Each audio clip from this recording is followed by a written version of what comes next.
Assalamualaikum warahmatullahi wabarakatuh. Alhamdulillah, kembali lagi bersama Bu Nafi dan Bu Irna tentunya di Smart Edu Class. Kali ini kita akan belajar pada tema 2, subtema 1, pembelajaran ke-6. Untuk memulai pembelajaran, marilah kita baca basmalah terlebih dahulu. Bismillahirrahmanirrahim.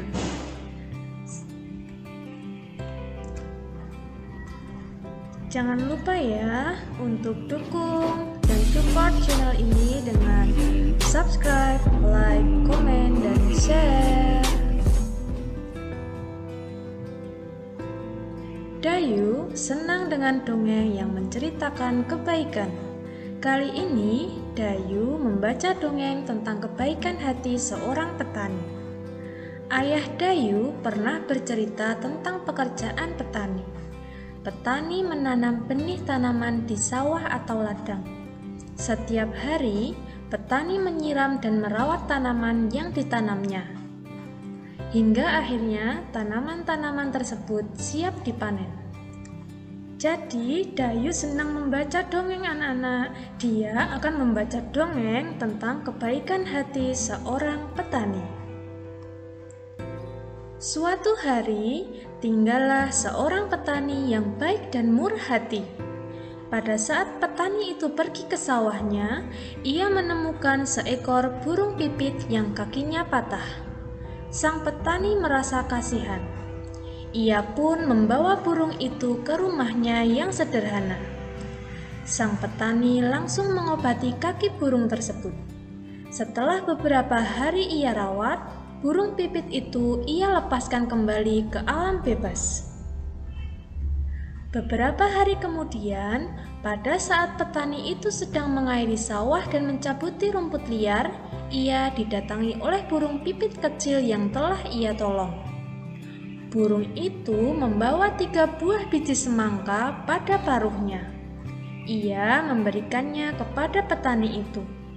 Setelah itu, burung itu pun pergi. Petani itu sangat berterima kasih kepada burung.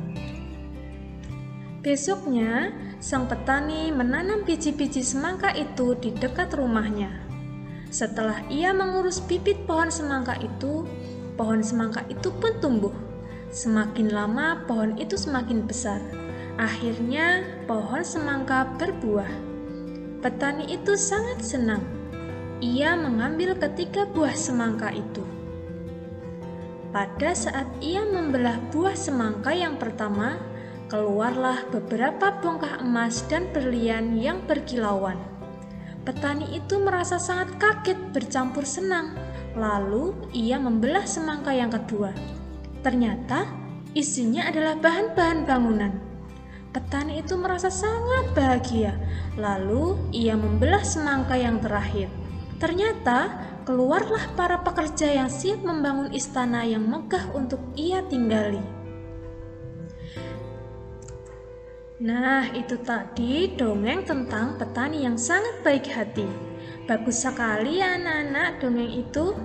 Ingat ya, dongeng adalah sebuah cerita berdasarkan khayalan yang pastinya tidak mungkin ya semangka berbuah emas. Tapi ini sebuah dongeng. Hanya sebuah khayalan penulis dongeng tersebut. Dari dongeng ini kita bisa mengambil pesan yang dapat kita terapkan pada kehidupan kita sehari-hari. Buatlah gambar yang menceritakan dongeng petani yang baik hati. Kalian bisa menggambar sesuai dengan imajinasi kalian.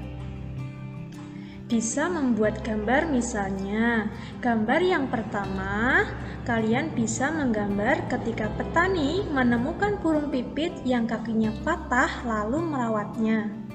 Gambar yang kedua, kalian bisa membuat burung pipit itu kembali ke Pak Tani membawa biji semangka.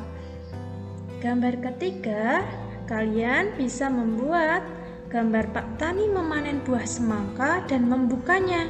Yang pertama berisi emas dan berlian, yang kedua berisi bahan bangunan, dan yang terakhir berisikan orang-orang yang siap membangun istana untuk petani itu. Gambar yang keempat, bagaimana si petani menjadi orang kaya raya tetapi tetap baik hati dan tetap membantu orang yang sedang kesusahan. Itu namanya gambar berseri. Nah, dari dongeng tersebut ada pesan yang bisa kita petik, yaitu kita harus berbuat baik kepada siapa saja. Nah, apa perbuatan baik yang telah dilakukan Pak Petani yang baik hati tadi?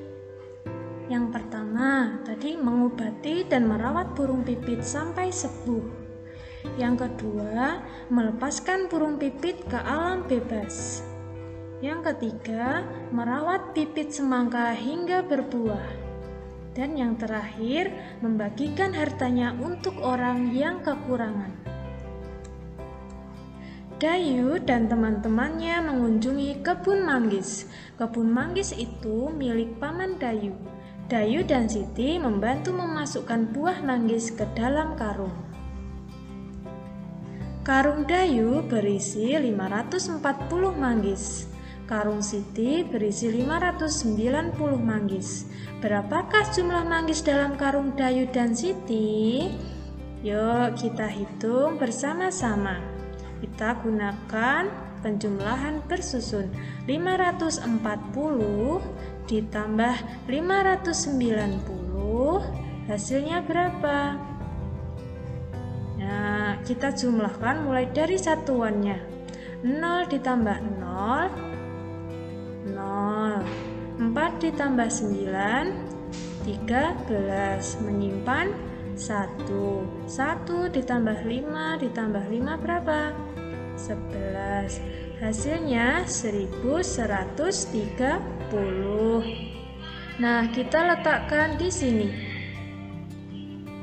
540 punya Dayu ditambah 590 punya Siti, hasilnya 1130.